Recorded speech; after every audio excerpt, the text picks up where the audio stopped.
Nagumbol sa Philippine Oil noong 2023 is holding a significant relevance para sa contemporary audience both here in Philippines and globally. So, ito yung buhay ni Mariana Gomez, si Burgos, and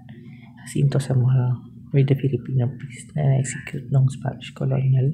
period. Napakita dito yung theme ng social justice, magkakaroon ng cultural and identity pride, and ganun din yung political reflection na meron on Spanish colonial period, and especially pinag-usapan dito yung human rights advocacy, and ang higit yung storytelling na meron dito sa moving ito kung paano siya